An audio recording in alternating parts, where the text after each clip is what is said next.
Lahko. Hvala. Pozdravljeni v poslanski skupini Desus v prisotnosti predsednika stranke gospoda Karla Erjavca in gospoda generalnega sekretarja gospoda Ljube Jasniča.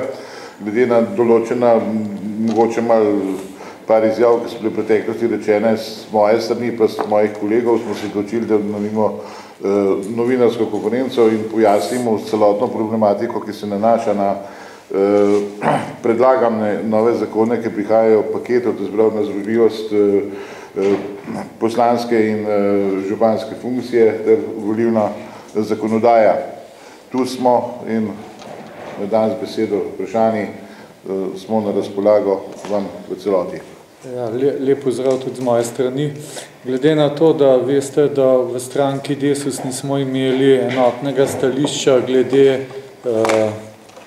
nezdružljivosti funkcija poslanca in župana, lahko povem, da smo imeli večkrat sestanek s poslansko skupino.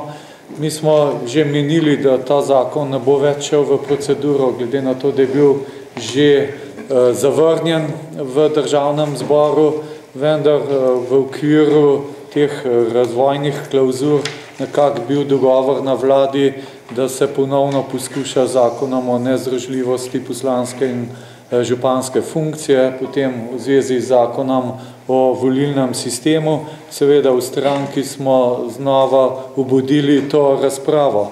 Lahko povem, da na podlagi odločitve, ko smo pričakovali, da zakon o nezdružljivosti poslanske in županske funkcije ne bo več šel v parlamentarno proceduro, je izvršni odbor stranke Desus sprejel sklep, da na kongresu, ki bo v letošnjem letu, ne vem, spomladi ali pa jesen, odvisno kako hitro bomo pripravili programske vsebine za obdobje 2012-2016, je bilo sklenjeno, da bomo v statutu stranke Desus dali določbo, ki bi onemogočala, da nekdo kandidira za poslanca, če upravlja župansko funkcijo in se ne misli odreči županski funkciji, in obratno, da nekdo kandidira za funkcijo župana, ne bi se pa odrekel poslanski funkciji.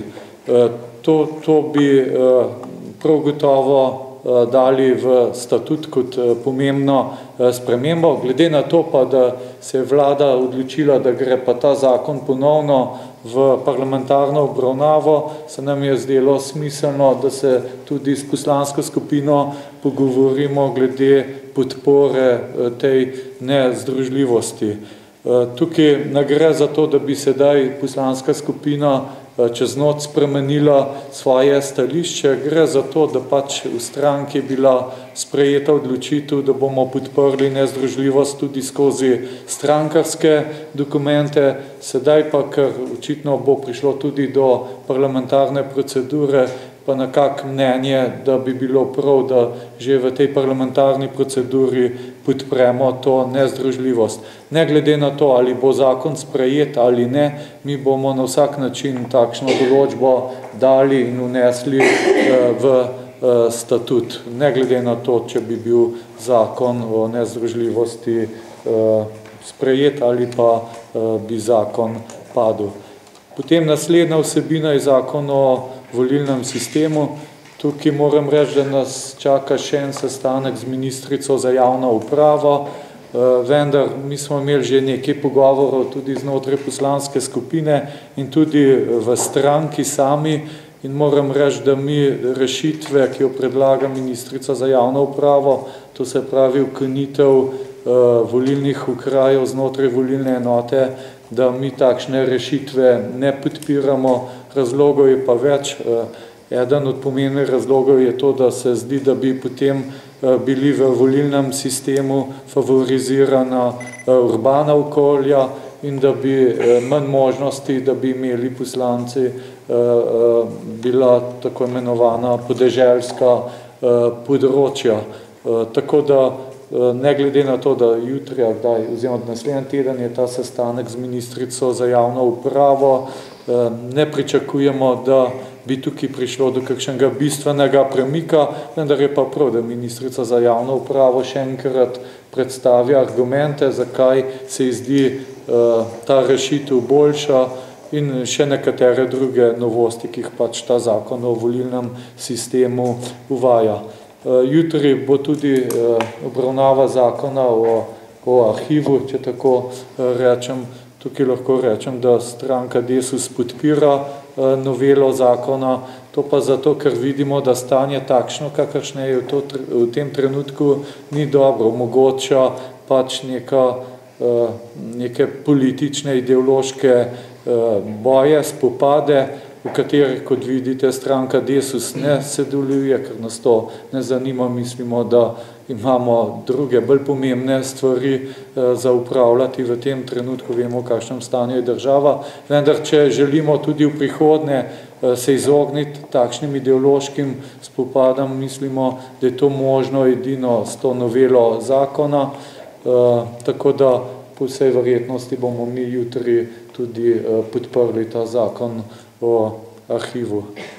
Toliko morda z moje strani, bi pa predlagal, da morda še poslanci kakor dodajo. Ker, če lahko, da še kolegi poslanci sami povedo to in stališča glede predvidene razprave v tej zakonodaji in podpori. Matjaž. Ja, mogoče bi jaz lepo v mojem imenu. Samo sekunda. Predvsem tudi zato, ker je... Hvala. Hvala za besedo, lepo zdrav tudi v mojem imenu. Mogoče bi jaz še komentiral to prvo tematiko, torej zakon nezdružljivosti, prav zaradi tega, ker sem nedavno dal tudi eno izjavo, ki je nasprotujoča s tem, kar je bilo danes povedano. To bom tudi poskušal v svoji obrazložitvi utemeljiti, zakaj je prišlo včeraj do ene izjave, danes pa do druge. Poglejte, zakon nezdružljivosti je res, da ga dvakrat nisem podprl. To predvsem iz stališča, ker zakon ni bil sistematično in v celovitosti postavljen tako, da ne bi bil fokusiran samo na poslance in župane. Mi smo vedno zahtevali tudi v Desusu, da bi ta zakon bil razširjen tudi na vse funkcionarje. Torej, tu gre tudi za upravljanje ministerske funkcije, gre tudi za upravljanje funkcije svetnikov v lokalnih skupnosti in tako naprej. Torej, smo za ta zakon nezdružljivosti, kolikor bo zajel vsa ta problematična in pereča področja. Fokusiranje samo na ta del poslanih županov se mi zdi, da je nekorektno. Jaz v tem smislu zakon podpiram in ga bom tudi podprl, tudi zaradi tistega, kar je bilo povedano. Poglejte, če bo Demokratična stranka upokojencev spreminjala svoj statut, v katerem bo decidirano napisano, da se ne sprejemajo ta merila za dvojno upravljanje funkcije, torej, da se izloči možnost dvojnega upravljanja funkcij, potem bom jaz v prvi vrsti spoštoval ta statut. Jaz sem član stranke Desus in bom tudi ta statut, če bo tak sprejet, spoštoval.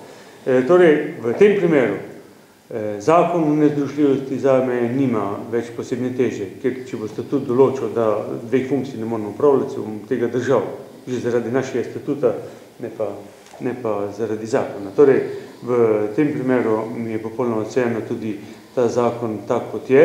Če bo celovito zaobjel vso problematiko, tudi ostalih funkcionarjev, sem ga pripravljen tudi podpreti. Kar zadeva ostali stvari, je bilo povedano. Odpiranje arhivov oziroma ta zakon za mene osebno absolutno ni sporno. Poglejte, hoče biti Slovenija stopiti nekaj posebnega. Vse države in vsi nacionalni interesi imajo zaščitene arhive do tiste točke, kjer se ščitijo splošni, širši nacionalni interesi.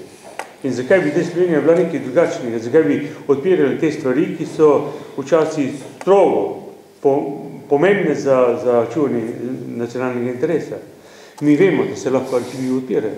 Se lahko imenuje komisija, ki ima dostop, ki ima režim za vpogled v te arhive. Nisem pa absolutno za to, da se arhivi nasplošno odpirajo. Ker je to naša zgodovina, naš historiat, ki pa nenazadnje vsebuje tudi kdaj kakšne vsebine, ki jih je potrebno zaščititi. Kar zadeva zakon o volitvah, tako kot je predsednik povedal, mi bomo še počakali za razgovor z ministrico, vendar v tej fazi, dokler nimam jasnejših odgovorov, kaj se namerava s tem spremembo zakona o volitvah, torej ukinjanje volilnih okrajev je predvsem za poslance, predvsem za tiste, ki kandidirajo na periferiji, v manjših krajih nespremljiv. In nažalost, skoraj vsi poslanci tu prihajamo iz takih manjših krajev. Torej, kandidirati v manjšem kraju pri sprejemu tega novega zakona o volitvah je popoln absurd. Ni šanse, da sploh škoda denarja, da bi se sploh ukvarjal z volitvami za parlament, ker ni šanse, da prideš v parlament, da si izvoljen. Torej, tudi zaradi tega se mi zdi, da poslanci morajo biti, zastopanost celotne Slovenije mora biti pokrita skozi poslance. Torej, ne gre samo za poslance, ki prihajajo iz velikih središč, velikih mest, gre tudi za poslanci, ki prihajajo iz nekega obrobnega okolja in se mi zdi, da tako zastopanje je pravo tudi v parlamentu. Ta zakon obstoječi to omogoča. Novi zakon očitno tega ne bo omogočal. Preverite to, kar je znano, boste dobili enak odgovor, kot je ta. Jaz bom še seveda počakal na mnenje ministrice, če bo tam bistveno kaj drugega, potem me lahko pripriča tudi v kako drugo odločitev, sicer pa tak zakon je, kot je zdaj, poznavanje teh vseh segmentov, sem proti temu zakonu. Hvala. Kolega Urh. Popolnoma se strinjam z izjavami, ki jih je pravkar dal kolega Zanoškar. Predvsem nimam nobenih zadržkov, da ne bi podprl zakona o nezdružljivosti. To pa predvsem zaradi tega, ker sem prepričan, da bodo naše zahteve, da se ta zakon sistemsko uredi, uslišane in v tem primeru tudi strani poslanske skupine Desus in pa mene osebno ne bo nobenega zadržka. Kar se tiče volilne zakonodaje, tako kot je povedal kolega Zanoškar, v sredo bomo slišali, kakšno je stališče ministrice, vendar tak zakon, ki je trenutno ki je trenutno predstavljen, ni sprejemljiv za stranko Desus oziroma za poslansko skupino Desus. Hvala. Kolega Jurša.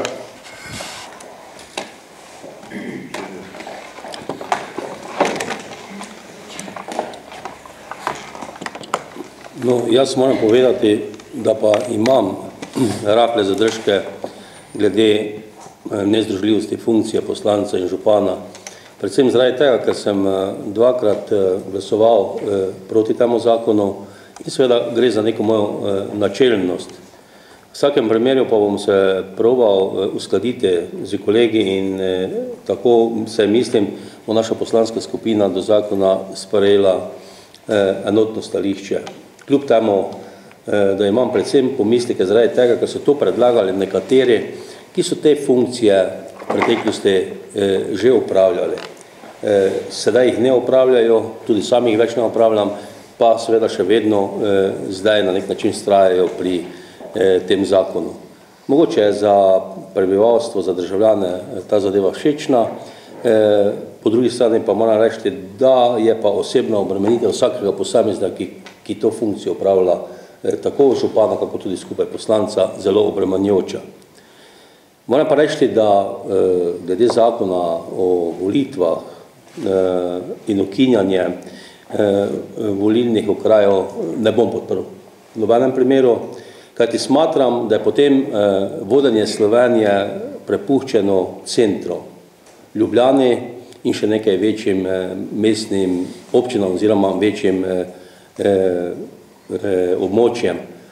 To bi bilo nedobro in v vsakem primeru se moramo zavzemati, da bo zastopanost državnem zboru celotne Slovenije odprilike takšna, kot je bila zdaj. To tudi ni koristno za male stranke in Desus še v tem trenutku je stranka, ki jo ne moremo šteti kot veliko stranko. Toliko. Če dovolite, bi jaz sam rekel še par besed tudi V smislu, kot so se kolegi poslanci odločali, je tudi moje isto mišljenje, ne mislim nič dolgoveziti, vsekakor bom tudi enotno nastopil in bomo nastopali skupaj tudi s kolegom Vasjo Klavorov, ki pač sedaj na delovni dolžnosti in vodi sejo Državnega zbora. On ima tudi iste poglede. Mi smo se včeraj in danes še usklajevali in ugotovili, da bo poslanska skupina nastopala skupno enotno pri vseh odločitvah, tako kot smo se tudi dogovorili z vodstvom stranke. To ni nobena prisila, to so demokratični pogledi in kot takšni bodo tudi v bodoče pri vsakem odločanju. S tem pa tudi pomeni, da spoštujemo koalicijski sporazum, ki je podpisan, spoštujemo vse dogovorjene aktivnosti, ki so bile izrečene na vladi za mandat do konca in tako naj tudi bo. Hvala lepa. Vprašanje? Jaz ne razumem čist. Vi pravite, ne morajo biti župani, tu boste tudi v statutu uredili, župani tudi poslanci in obratno, tukaj ne boš mišljeno tudi podžupani. Niste pa rekli svetniki. Vaši poslanci pravijo tudi celovito urediti tudi za svetniška mesta. Kolikor vem, predlog zdaj ne vključuje svetniška mesta. Kako boste glasovali, če bodo noter župani in poslanci, oziroma ali boste v statut dali tudi svetniška mesta? Kaj je zdaj enotno stališče stranke? Zdaj govorimo o zakonu. Najprej glede stališča stranke. Stališče stranke je, da ne more posameznik si nabirati plačanih funkcij.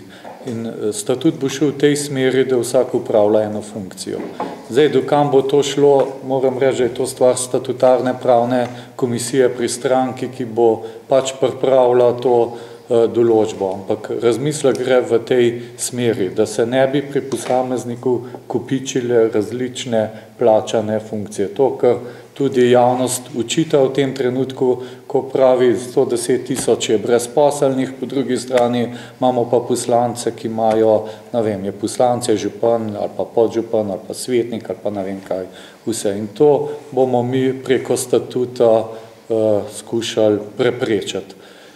Kar se tiče stališča stranke do tega zakona, zelo jasno sem povedal, mi ta zakon podpiramo, ker se nam zdi brezsmiselno, če bomo mi čez nekaj mesecev v statutu pravzaprav to zapisali, da ne bi podprli zakona, ki nekaj podobnega določa. Jaz pričakujem od poslanske skupine stranke Desus, da bodo ta zakon vsi enoglasno podprli. Kako se bodo odločili, bomo videli na samem glasovanju. Ampak iz današnje novinarske konference jaz razumem, da bodo tako storili, če pa želijo slediti programu stranke. Če ima pa kdo načelen zadržek, bomo pa to videli na glasovanju. Ampak vi zahtevate tudi svetniška mesta. Poglejte, eno je to, da če bi vse stranke uredile svoje statute na tak način, kot ga bo Desus, potem tega zakona nezdružljivosti ne bi potrebovali. To, kar sem rekel na začetku, seveda mi želimo, da je ta zakon širše postavljen, sistemsko, tako da bo zajel tudi ostale funkcije. To bomo opozorili ministrico, da se oblikuje tak predlog zakona. Če pa to ne bo šlo, potem bomo mi vložili amandmaje za ta zakon in bomo tudi pričakovali, da bo ti amandmaji, ki bojo razširjali te stvari na ostale funkcije, sprejeti. Če bo pa samo župan, pa podžupan, pa ne bo. Potem bo stvar verjetno debate s predsednikom in pa na strani. Naslednja faza. No, jaz sem zelo jasno povedal stališče stranke. No, ampak vi ne ustrajate, da so tudi svetniki zraven v statutu. Mi bomo v statutu tako napisali, da se ne bodo kopičile te funkcije. Zdaj, bojo svetniki zraven, ta moment je preuranjeno, da povem. Na vsak način pa podpiramo nezdružljivost poslanske, županske in podžupanske funkcije, tako kot sedanji predlog zakona določa. Kaj pa zdaj te podpisi na... Poglejte, ni samo poslanec župan, poslanec svetnik, tudi minister, profesor. Če se bo ta zakon reševal, naj se rešuje sistemsko. Mi bomo ministrici predlagali, naj vključijo ta zakon tudi vse funkcionarje, ki delujejo na tem področju, vkolikor ne, bomo mi vložili amandmaje na zakon. A potem recimo ti podpisi na to Kekovo predlog zakona, ki gre okoli na to, ne more računati. Vsaj od vas treh, ne?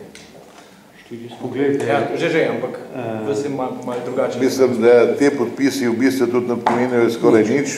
Podpisi kolega Klevora, kot sem preveril, že dal na to zadevšno, tudi če ni. Jaz sem bil danes v stiku s gospodom Kekom, vendar to je stvar, ki je zame čisto lahko dorečena takrat, ko imamo predlog zakona v sami obravnavi in v proceduralnem smislu takšen, kot pač mora biti. Če prijem z zadostnimi podpisi, ne gre v proceduro in zadeve bodo dokaj jasne. Naša stališča so jasna in jasna so stališča tudi stranke. Mislim pa, da to svetniško vprašanje, je bilo izpostavljeno vprašanje, nekaj že prinaša zakon v integriteti in se dotika že svetniških zadev, tako da ta zadeva je delno tam že pokrita.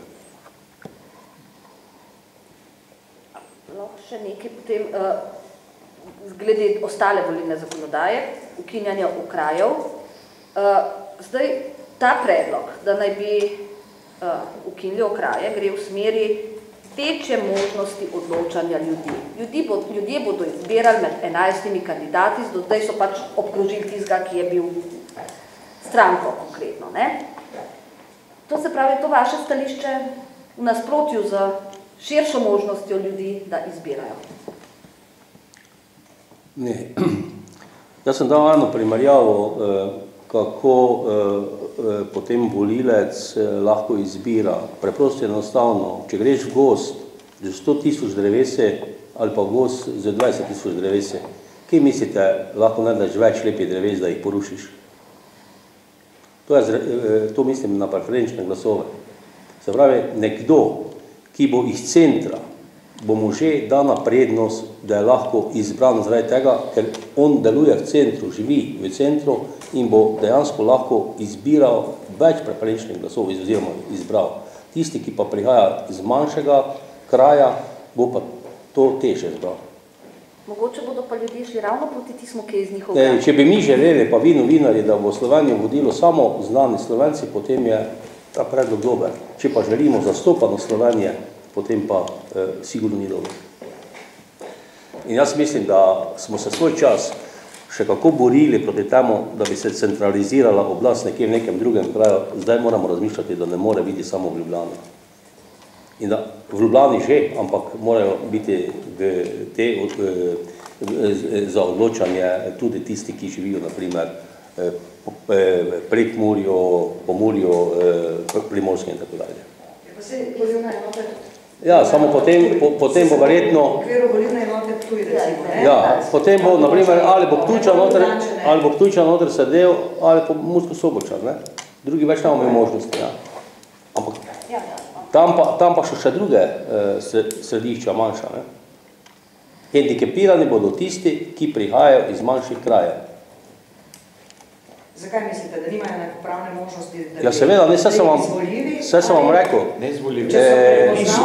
Če greš v gozd 20.000 drevesi ali pa greš v gozd 100.000 drevesi, lepše in večje, bolj zrela lahko najdeš tam, kjer jih je več, ne? Ali pa gobe, če hočete. No, pa to je stališča nekoga, ki kandidira, stališča ljudi? Ne, jaz mislim, da moji volivci sigurno ne bi bili za to, da se taka oblika izbire in ponudi. Ker potem bodo vedeli, da možnosti za izbiro iz malega kraja poslanca več ne bodo imeli. Ljudje so na referendumu že odločali, kakšen sistem hoče. V bistvu so hoteli čistega večinskega, ne? Ja, mogoče kdaj, enkrat nazaj. Ja. Gospod Zanoškar, mogoče na vašem primeru, ne? Vi ste izvolil, ne? Za župana, za poslanca. Če je volilna enota in če ste vi eden od 11 kandidatov stranke Desus v tisti volilni enoti, zakaj niste izvolili, recimo? Poglejte, volilna enota 5, iz katerih izhajam, pokriva celjsko območje, Šaleško, Koroško. Tisti kandidati, ki bojo verjetno iz Celja ali iz Velenja, bojo zanesljivo dobili veliko več glasov, kot pa kot pa bi dobil jaz, ki sem sleng glasov, čeprav se bo veliko ljudi odločilo za me, samo še vedno premalo napram tistim, ki prihajajo iz večjih centrov. Absolutno se mi zdi, da ta sistem, če je upeljan, potem Koroška ne bo imela več poslancev. To se pravi, vi gledate na izvoljivost vsakega od vas posebej, ne pa na možnost izbire volitev. Ne, napačno je. Mi gledamo za enakomerno zastopano vseh področij v parlamentu. To, odmislite, meni ni, absolutno ne v prvi vrsti, da bi jaz šel na volitve in da bi izvolil. Mogoče celo ne bom kandidiral. Za mene je pomembno, da je zastopanost Prekmurja, da je zastopanost Koroške in tako naprej. Ampak v tem primeru, 5. volilna enota, ko vsega Savinjsko, Šaleško in Koroško, je zelo malo možnosti, da bo Koroška imela svojega poslanca. To pa veste, da je velika škoda. In da pol ne moramo govoriti o nekem enakomernem tudi razvoju države, če ni nobenega poslanca iz nekega območja. Jaz bi rad, da je vsako območje, a veste, manjšina, večina. Se pa mora tudi večina paziti na to, da je manjšina zastopana in da ima glas. Ne pa, da se neka, pa to so obmejna območja v glavnem, ki so še bolj občutljiva, še bolj subtilna pri razvoju in pa zaščiti nekih širših nacionalnih interesov. Sama podelitev preferenčnega glasu in glasu, ki jo dobi stranka na listi, bo dokaj drugačna po novi zakonodaji, tudi kot je pa sedaj. In to je tista, ki je glavna delitev. Tukaj ima prednost urbano področje. Ko preberete to in ko proučite to, boste videli, da ne zagovarjamo tisto, kar je bilo rečeno, da zagovarjamo svojo izvoljivost na majhnem terenu. Meni je to tisto vseeno, jaz prihajam iz majhnega kraja Litija, kjer je pač toliko ljudi. Ta volilna enota obsega del Ljubljane do Domžal, do Kočevja, Moste in tako dalje, da zelo tudi precej urbanega naselja. Nobene šanse nima noben iz majhnega kraja na teh listih, če bi bilo to po drugem volilnem sistemu, kot je ta, da bi dobil. Ne bojim se svoje izvoljivosti ali neizvoljivosti, ampak vendar podelitev je bolj pravična v tem, kar mi se govarjamo. Ampak veste, kaj pravi stroka, ne? Najprej, da če ni ukinitve volilnega okraja, ne more priti do cilja, to je večji vpliv volivca na izbiro in da državni zbor ni mišljen tok, da bi bil nekakšna pokritost cele Slovenije, ne? Če pa mislite, da je tako, pa je pa nesmisleno, sploh kak zakon del, pa kar naredimo za Ljubljano, pa so Ljubljani, 90 Ljubljančino pa gremo naprej. To bi to želeli. Močno protestiram. Ministrica Krepsova vam je točno to povedala. Poglejte, Ljubljana, Nova Gorica, Kranj, Maribor, Celje, pa je zgodbe konec. Se to želimo. Jaz mislim, da moramo imeti pokritost. Poglejte, gre za vse stranke, naprimer, če bom govoril konkretno v Mariboru, gre za vse stranke, mesto in tam bo tisti, ki je z mesta, lahko dobil več preferenčnih glasov, kot pa tisti, ki je z okolice. In avtomatsko imajo ti prednost. Vse to poznamo. Še kaj drugega mogoče? Gre za vse stranke, ne? Vse o čem govorimo. Gospod Erjavec, mogoče vi na volilne okraje pa izvoljivost. Jaz tukaj sem mnenja, da pač če bomo ukinili volilne okraje, da dejansko bodo na površje prišli poslanci, ki prihajajo iz urbanih središč, zato ker je več volivcev, in pa tisti poslanci, ki so splošno znani. Lahko je iz majhnega kraja, pa če ga pozna cela Slovenija, bo tudi izvoljen. Ampak jaz mislim, da potem nimamo več enakomerne zasedanosti po pokrajinah. Jaz si ne predstavljam, recimo, da Prlekija ali pa Koroška ne bi imela poslanca. Ne vem pa, če imajo tam toliko močne politične osebnosti, da bi jih tudi Celjani volili nekoga iz Slovenjgradca. Tako da zaradi tega to podpiram. Čeprav meni osebno pa verjeten sistem takšen, kakršen je škodi. Ampak jaz zmeraj v prvem redu gledam stranko. To sem delal tudi 2008, pa sem zato sedaj profesionalni predsednik stranke, ne poslanec. Bom čez nekaj dni. Je plača že izračunana? Vse je izračunano. Vse, natančno. A ta korektiv, kot se